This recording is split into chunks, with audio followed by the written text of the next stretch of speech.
Good evening, this is TCN English News Edition and you're watching with me, Nim Hoi Kim Kong Sai.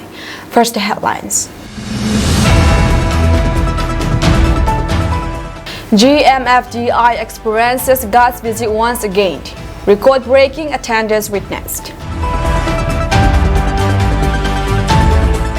Extension of AFSPA represents gross injustice against tribals, says Manipur's tribal body.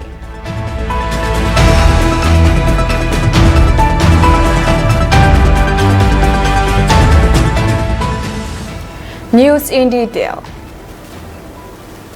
Gospel Ministry for Disabilities India GMFDI experiences the deliverance of another message from God today, the 5th of October 2024 at 2 p.m. serve and lasted for about 5 hours. The believers had gathered there by 11 a.m. already, where they sing and pray and wait for the intercession hour with God. The believers say that God spoke to them here with His voice. The believers have experienced this type of unearthly activities many times even before the start of the conflict, where they were warned of the upcoming Manipur violence and many other things as well. In this very place, the walkers used to cast out evil spirits who possess humans with the aim to take their life. God revealed Himself, saying He had never revealed Himself before other people or race, nor He will reveal before other nations or race in the future. He said He had already planned these things when He created the world. Thousands of believers thronged the place amid extreme heat. In this very place, miraculous work in the name of Jesus are being performed, where sick and possessed are healed, and also give deliverance to those who want to be born again. Healing prayers were made by evangelists for the sick and needy that comes to them so that they can pray for them and cure their physical and spiritual illness. Thus say the Lord, my revelation to you, proceeding from love divine, had been mistaken for human wisdom and earthly devices. Your finite understanding had reached mine ears. Therefore, I shall withhold my words, spoken by the Holy Spirit, for a time. Yet for the sake of my faithful, I shall send Gabriel, my messenger. The peace and joy that I have granted unto you shall remain steadfast. No dina marilung na kong kipul jong hi no lung min no lung gel da ne gel ta ben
alal to na kan da no ngai dun sa pina kahum bil na hi chadai si za pai thu si mo jo si sa na do pi zo hi en la tu nin nam mo min dung gel la nam mo min dung min nam ta bin nam mo min kam pao ho jam ka ko mang thong tan eji chen kaya po na nasao agaw o bang champat sa tapo minatin yan la atasan mo na wazala tusat tinga Gabriel na ungi sol video lungmo na na lungsong makipana kapi ho abang hizing-zing din na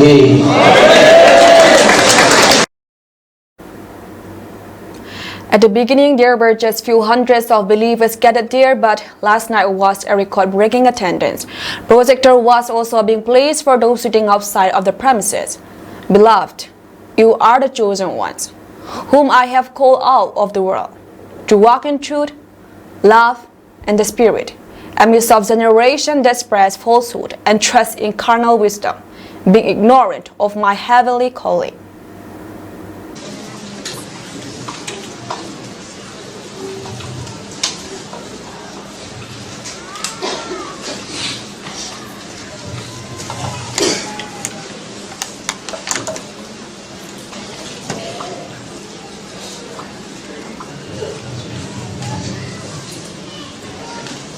Namo tassa dum gela chona amo tassa dum purpua keman khabil na gilta gel thina lo amo la kuna ngai lut na thuta le agawa chon dinga keman ka ngai lut na ka than do ka ko do ka cha ki ni hebe.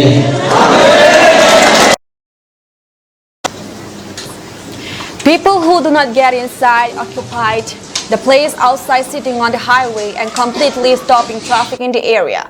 The believers unceasingly pray for the Kuki nations every day since the beginning of the conflict. God the Father is thrilled with your authentic worship and wholehearted praise.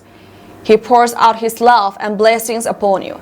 Today, His wings open every door that was once closed, giving you unprecedented opportunities and breakthroughs. At sunong pating lumpi talet lunggil taang nabacay na wala na tampanaw sur na sumuwa lumatiyin.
Ngày lúc là chua lệ thật thì nó nên cụ kỳ hấu tôi nhà áp vào dòng nó hình bị tà về.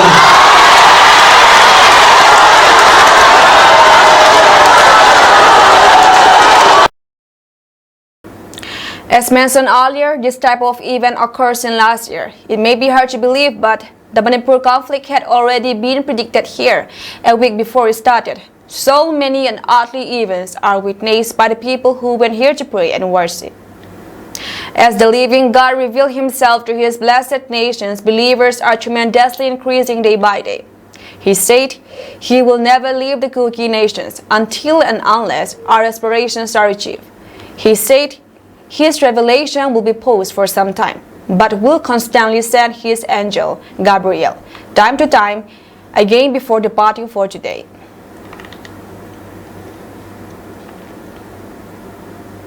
Various tribal organizations, including the Kuki MP Manipur KIM, strongly criticized the NB Ren Singh-led state government for extending the term of the Armed Forces Special Powers Act (AFSPA) for another 6 months with effect from October 1.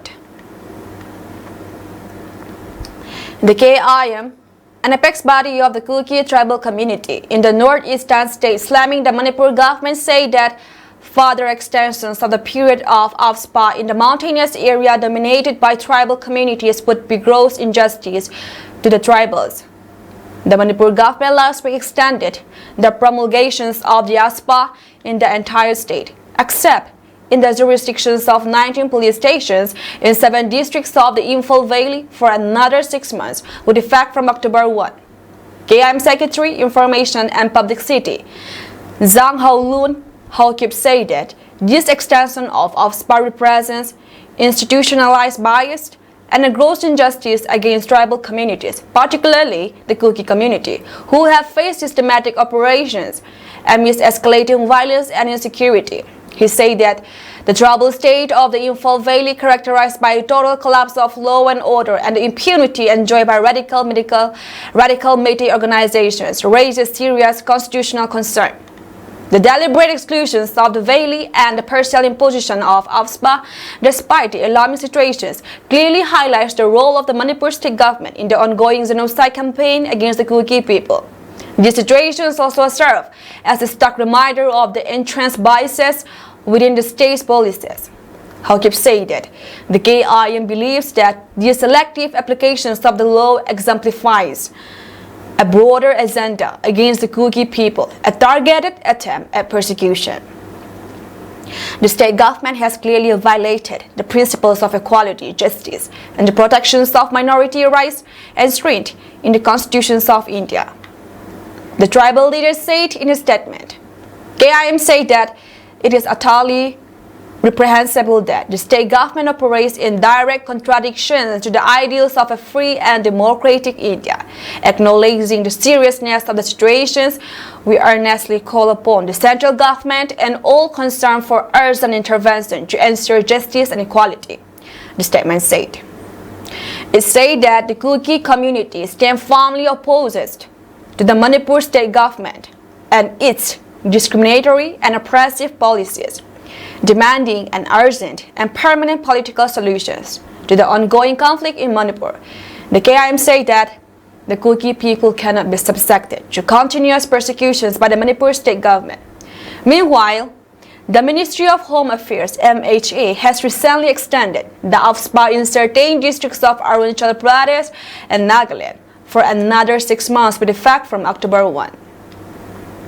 Many political parties, NGOs, and civil society organizations, including the influential Northeast Students Organizations, NESO, Eastern Nagaland People's Organization, the All Naga Students Association, and the United Naga Council in the Northeastern region have been demanding complete repeal of AFSPA. The AFSPA gives special powers to the armed forces to take stringent steps and undertake raids in any places where the act is enforced without any prior permission or order.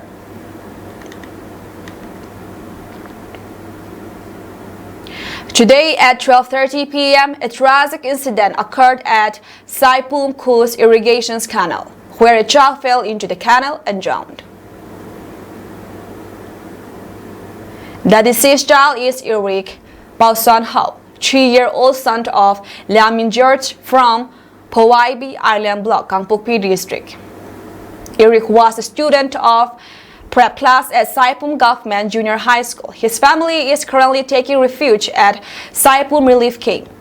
According to eyewitnesses, Eric was playing near the canal, where he accidentally fell in. Despite effort to rescue him, his body was retrieved later. The funeral service will be held tomorrow, organized by Kuga Sadar Presbytery Saipum. This incident highlights the need for safety measures, particularly fencing around the canal, to prevent such accidents. The government's attention is drawn to this matter. This heartbreaking incident serves as a reminder to parents and guardians to be vigilant and ensure their children's safety near water bodies and other hazardous areas.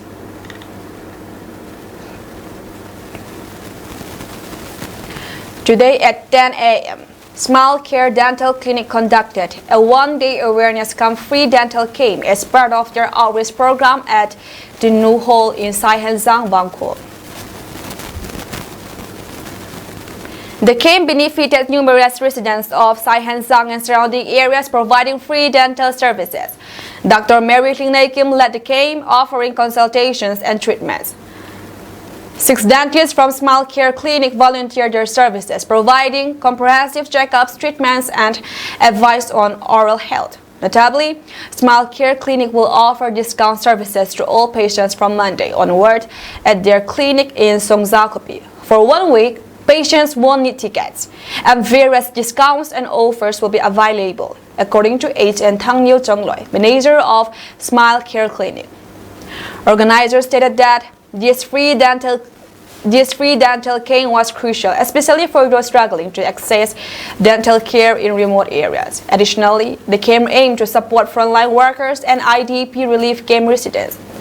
Smile Care Dental Clinic invites all those in need of dental care to visit their clinic starting Monday. Today's free dental care was made possible through the generosity of Sai Henzang Chief Ace Dongal, who provided refreshment for the patients and Smile Care team.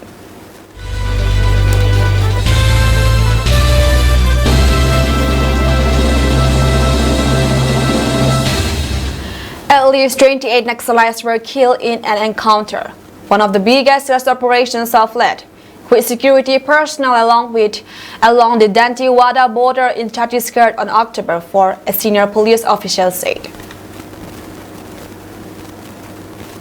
The gunfire broke out around 1 p.m. in the forest of Abu Jams Abumat on the Narayanpur Dantewada inter-district border when a joint team of security personnel was out on an anti-Naxalite operation. Inspector General of Police Buster Range Sundara Spiritual News Agency PTI over the phone. According to a report in the Times of India, the bodies of the Naxalites are yet to be identified.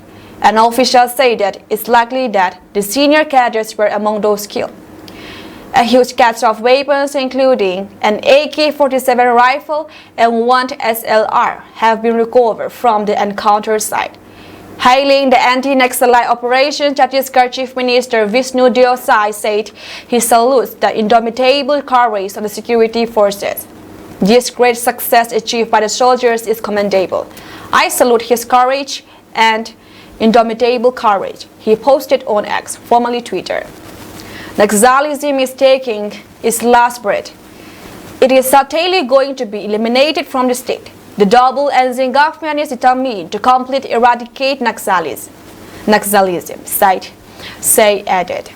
Last month, Union Home Minister Amit Shah set March 31, 2026 as the date to end Naxalism in the country.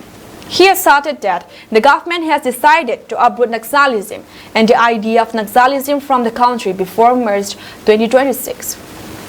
The Chhattisgarh CM added that Shah has visited the state twice in 9 months and assessed the anti-Naxal operations. According to police, after this latest encounter, 185 Naxalites have been killed so far this year in separate gun battles in the Bastar region comprising 7 districts including Dantewada and Narayanpur.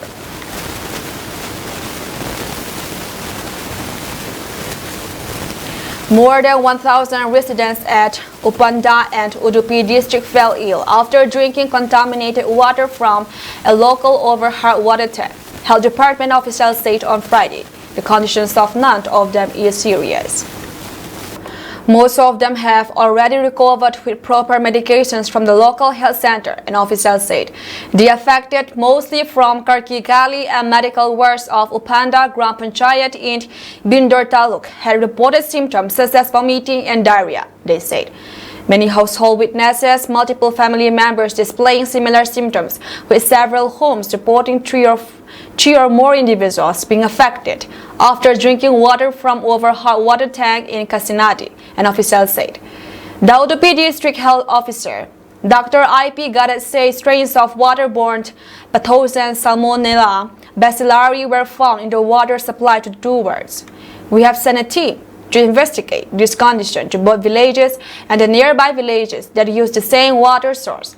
On September 30, we have found the strains of this bacteria in 56 cases. Till today, we have found about 150 cases, he said. According to Gram Panchayat members of the 2 wards, there were no water supply for 3 days after this incident, and thereafter, the village got muddy water, and those who filter or boil it before drinking had no symptoms. We are investigating the cause for the supply of muddy water, Gadat said. Local residents blame poor maintenance of the water tank for the contaminations of water. The water supply from the Kasinadu overhead tank had been suspended. Villagers have demanded an investigation into the accident and immediately measures to address the issue, officials said.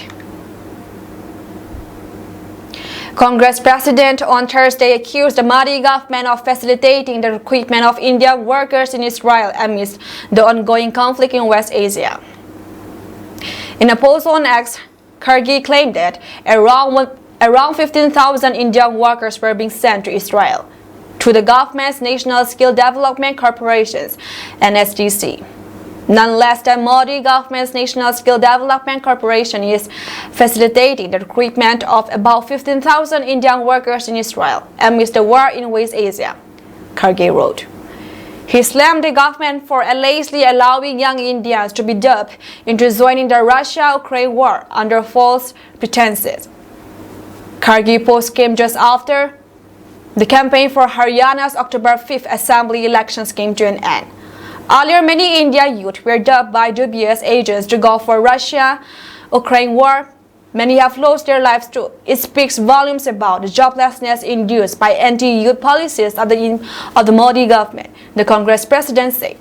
The fact that young, unskilled, semi-skilled, and educated youth are willing to risk their lives and serve in war-ridden theaters at reportedly high salaries tells you that PM Modi's lofty claims on jobs are nothing but fake rhetoric to hide his own failures, he added.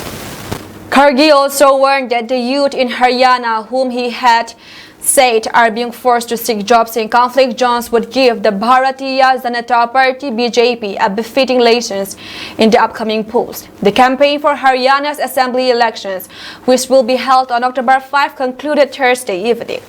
More than 2 crore voters, including 8,821 centenarians, are set to cast their votes. The BJP is aiming for a third consecutive term in power, while the Congress is seeking a return after a decade in the opposition. Both the BJP and Congress made last-minute efforts to sway voters. Prime Minister Narendra Modi led the BJP's campaign, addressing 4 rallies where he criticized the Congress for what he termed its failure to resolve key national issues, including the Ram Temple dispute. Congress leader Rahul Gandhi held a public meeting in Nah, a region that witnessed communal violence last year, and declared that a Congress storm was approaching Haryana. Gandhi promised that a Congress government would be one for the poor and farmers, and vowed to create a soap of love in every corner of the state. Polling will take place across 90 constituencies on Thursday, with over 20,000 polling booths set up for the elections. Voting will occur from 7 a.m. to 6 p.m., according to Chief Electoral Officer Pankaj Agarwal.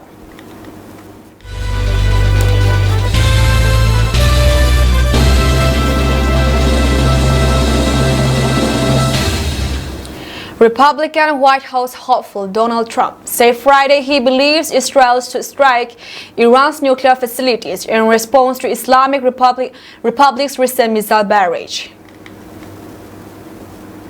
The former president, speaking at a campaign event in North Carolina, referred to a question posed to Democratic President Joe Biden this week about the possibility of Israel targeting Iran's nuclear program.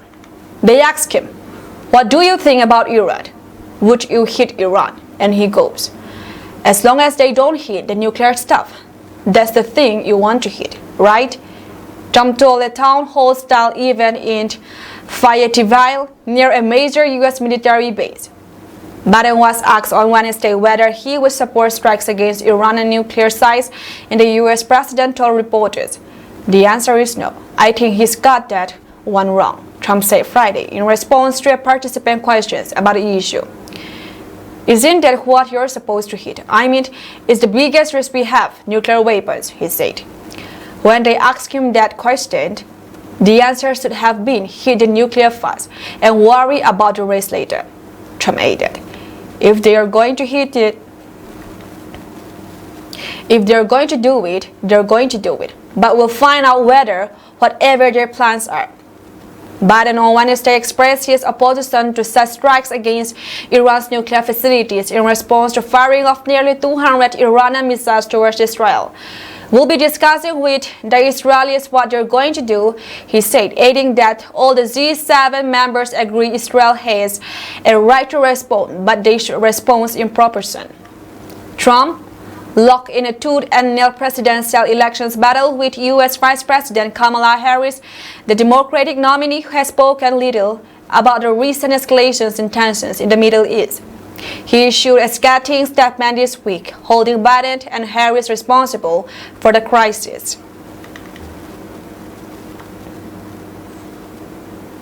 Nepal, India, and Bangladesh on Thursday signed a long-awaited tripartite agreement to facilitate cross-border electricity trade, officials here said. As per the agreement, Nepal will export its surplus electricity to Bangladesh through India annually during the rainy season from June 15 to November 15. Nepal will use India's transmission line to distribute electricity through its territory to Bangladesh. In the first phase, Nepal will export 40 MW of hydroelectricity to Bangladesh through Indian territory. The rate per unit of electricity has been fixed at 6.4 cents. From the export of electricity, Nepal will make an annual income of around USD 9.2 million. Nepal Electricity Authority NEA officials said electricity will be exported to Bangladesh through the Dalkebar Muzaffarpur 400 kV transmission line, with the metering point in Muzaffarpur. On December 6, 2023, Bangladesh Cabinet Economic Affairs Committee approved to import 40 megawatts of electricity from Nepal. The agreement was originally scheduled for July 28, which was postponed due to political turmoil and a change of government in Bangladesh. According to sources at the Ministry of Energy, Water Resources and Irrigation, meetings at the Energy Secretary and Joint Secretary levels were held in Kathmandu on Tuesday and Wednesday to prepare for the agreement. The MOU was signed in Kathmandu between NEA Executive Director Kulman Gising, NTPC Vidyut Bhapar Nigam CEO Deno Narend, and Bangladesh Power Development Board Chairman Mohammad Rizwan Karim, Nepal's Ministry of Energy officials said. That's all from us tonight, and we thank you for joining our program.